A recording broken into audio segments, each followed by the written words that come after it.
Welcome on into the Wolverine TV. Clayton Safey here with EJ Holland and Tim Verghese. Join us over at thewolverine.com. $1 gets you an entire year of premium access over there. So go follow Michigan football recruiting at thewolverine.com. We are going to break down 5 guys that EJ and Tim saw over the last week or so on the road. These guys, of course, hitting the road as always. And we'll start with a guy who is top of the mind for Michigan fans when you think of the 2023 cycle. Dante Moore, the 4-star elite quarterback out of Detroit King. Tim, you were able to get your eyes on him. What were some of your thoughts? Yeah, it's my five. In a competitive setting, I saw him at the All American Bowl, but he was just kind of hanging out on the sideline. But this time he was throwing. I saw him Saturday and Sunday. Saturday came away really impressed. Just my first time really seeing him. Gets a good zip on the ball. Has a really fast release, really smooth release. I think the most impressive thing about him is just his ball placement for a kid that young to just be consistently putting throws like just right on the money, right where only the receiver can catch it. It's just really really impressive and so consistently too. You can tell, like, I mean, his intangibles are off the chart. He processes the game at like just a different level. Um, yeah, I mean, he's got great touch of the ball at all three levels: deep ball, short over the middle, and intermediate passes. He was playing alongside Michigan commit Samaj Morgan, and those two connected for a lot of touchdowns, a lot of big plays, and have a really good familiarity of playing with each other. So it's good to see those two go play together. And I think it's one of those things that a lot of his incompletions, just both Saturday and Sunday, were just if there was a more athletic receiver out there, um, at times, at the college level, he's going to be throwing to 4 and 5 stars instead of a couple, like, couple D1 recruits, but then just a couple other guys. Like 7-on-7 is just kind of a hodgepodge of people put together. But at the college level, it's like the athleticism at the receiver position is going to be like good enough that they're going to be able to adjust to these throws he's making. But came away really really impressed with him. Just for my first time seeing him in a competitive setting. Mm-hmm. No doubt. EJ, let's talk about Luke Montgomery, another top target in the class of 2023. Offensive lineman out of Findlay, Ohio, 4-star, number 59 player on the On3 consensus and on On3's own rankings. Jim Harbaugh, Michigan staff, was just out at his basketball game, I believe, the other night, right? What were your thoughts on him? Jim Harbaugh was at his basketball game on Friday. I actually stopped by Findlay the day before, so didn't get a chance to see Luke work out. He was actually in a boot. He had suffered an ankle injury while playing basketball. Still, Harbaugh decided to go out there to his game on Friday, even though he didn't play. I think Harbaugh and the rest of the staff wanted to show him how big of a priority he is in 2023, and he really is. I mean, Montgomery might be the most wanted offensive lineman in the class, in the 2023 recruiting class. I think Michigan has done a fantastic job of recruiting him. He was considered an Ohio State lean early in the cycle, but Michigan has really, really worked its way right up there with the Buckeyes. They've hosted him for several visits. Montgomery was actually on campus a couple of weeks ago to watch the hockey game. He sat right next to Jim Harbaugh and took it in. So I think Michigan's in a really, really good spot with him. As far as Montgomery, he's a fascinating prospect in the sense that he's 6'5", 260. So he initially was recruited as a defensive lineman, now is being recruited as an offensive tackle that can slide inside and play guard. He actually played some center as well this past season as a junior. So he's kind of a versatile offensive lineman, and he's 260, so he has a lot of room to add weight. Right now he's on the skinnier side since he's playing basketball, but really athletic, great feet, just a really, really interesting looking prospect. I think that Montgomery is right up there in the elites of the elites, and I believe he's rated as a top 60 overall prospect in the country in 2023. Yeah, sitting at number 59 in the country right now. Tim, back to you, and let's talk about Jalen Brown, another guy you saw down in Miami, 4-star, number 34 overall player on the consensus, number 23 on three's ranking, an elite wide receiver, 6'1", 160 pounds that Michigan is trying to pull. Yeah, just like Dante, it was my first time seeing Jalen Brown live. If Dante's the number one target, just regardless of position, I think Jalen's probably top 5, and I think he's higher than 5. I first time seeing him, I guess the biggest impression on me was on tape. He looks smaller than you'd think. He looks about 5'11", maybe even 5'10", but in person, he's a legit 6'1", really long arms. Just a very lengthy frame that can add a lot more weight. He's still a little somewhere between 160, 170-ish right now, but has the frame that can add about 10 to 50 more pounds and not really lose any of his game-breaking speed. And that's what he brings to the table. I mean, he told me he wants to crack a 10 to 100 meter time this spring, which is absurd for a future D1 wide receiver. He wants to crack a 20 flat 200 meter, which is even crazier in my opinion. But yeah, I mean, that was just on display all week. The fields weren't great. It was a bit rainy the week leading up to the tournament, so a lot of the fields were really mucky, and a lot of receivers really struggled to get traction, especially in the early part of the day on Saturday. So Jalen didn't do a whole lot Saturday, but I did get to see him a good amount more on Sunday when the fields were a little better. And that time he was a little more limited by quarterback play. And just wasn't really looking his way, or it just wasn't like the quarterback wasn't patient enough to wait on Jalen to kind of fully develop his route. He is a deep threat, so it was more of consistent like just deep posts, deep out routes, deep just go routes. And it's just one of his speed catches guys by surprise. He's not a quick twitch guy or like really explosive. He's explosive enough, but it's not like he's going to blow you away with this explosiveness just right off the line. But once he gets a good 5-10 yards downfield, he'll blow by you without worry. I saw a couple of DBs, just thought they had him. They were right in his hip in man coverage, and he's actually in reality like 5-10 yards past them. Zone coverage, he just breaks zone rules. Like it's just the speed is just like it's not comprehensible for some of these defenders. He's for a guy that is 6'1" and is a little on the shorter side. For a receiver, he can line up all over the field. He's an impressive possession receiver. Came with a lot of catches in traffic. Holds his own in traffic. Has great eye discipline. And tracks the ball really well. Gears up and gears down. That's how I kind of wrote it.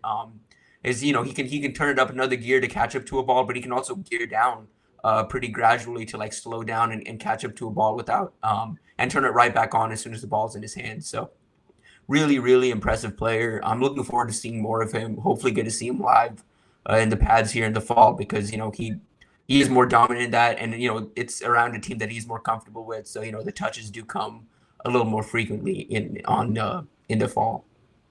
Yeah, definitely sounds like the type of playmaker Michigan looking to add there.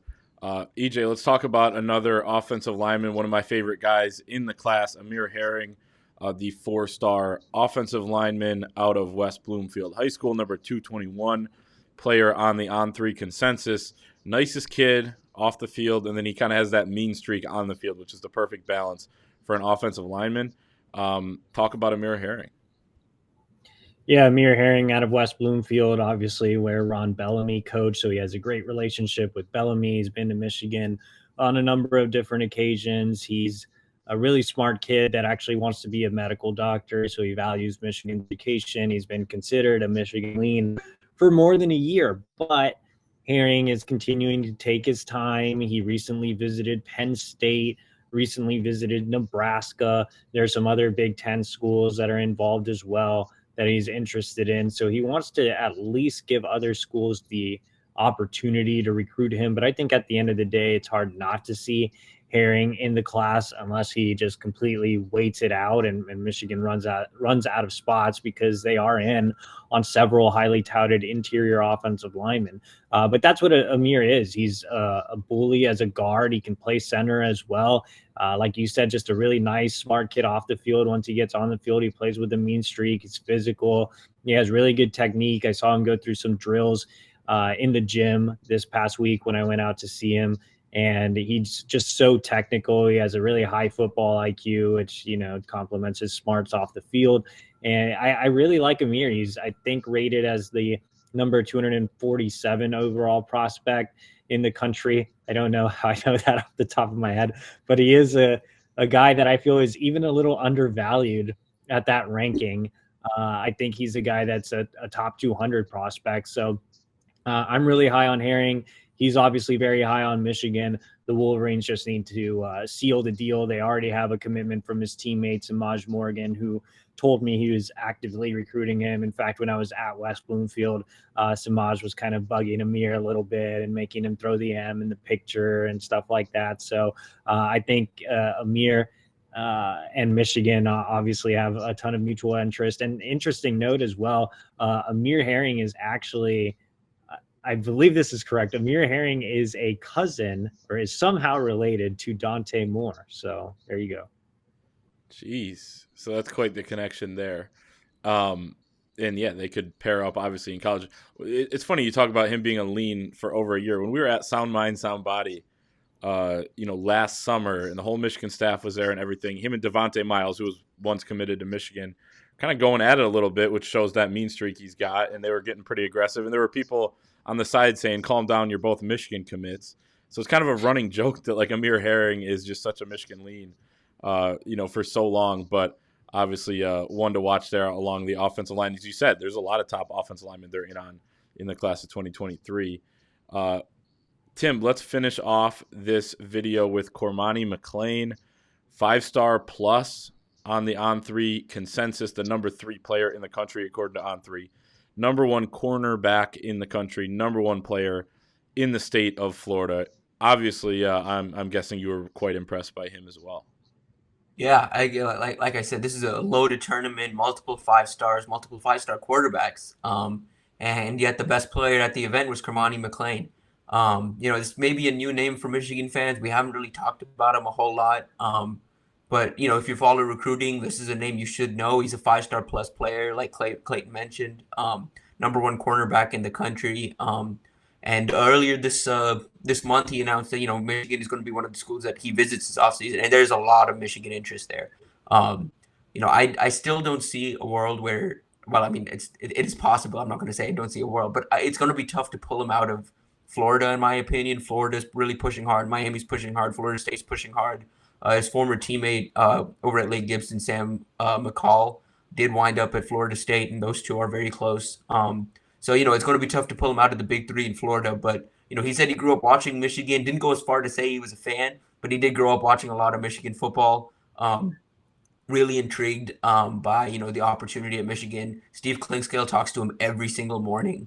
So, the pressure from Michigan is there. And they've really just like leaped a bunch of schools here in the last couple of months, kind of quietly crept into that recruitment, and they're legitimately in his top schools now.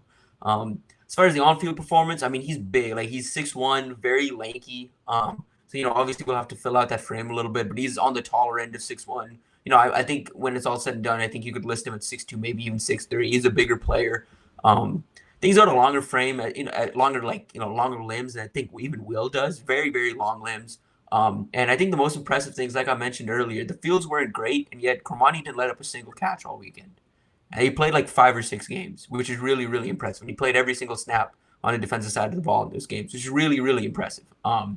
So yeah, and he's just like he just oozes twitch. You can just see he when he's really dialed in, you're not gonna get a catch on him. And like I said, he didn't allow a catch, but there were a couple of times you could see everyone's just kind of getting comfortable with each other in 7-on-7. So there were a couple of missed assignments by multiple people, including him at times. But when he's really dialed in, when he knows the play, and when he knows what's happening around him, it's good luck. Like it's just tough it's a tough assignment for any receiver. Definitely. Can you imagine pairing him with Will Johnson and potentially in the future? So obviously one Michigan is going to want to have here going forward. Tim, before we go real quick, so Miami, you were down there. Miami was having their massive recruiting weekend. Mario Cristobal was at the basketball game, gave a pump-up speech. And then you said that they were letting kids out early to go to their junior day. Is there a lot of buzz when it comes to the University of Miami with Cristobal now?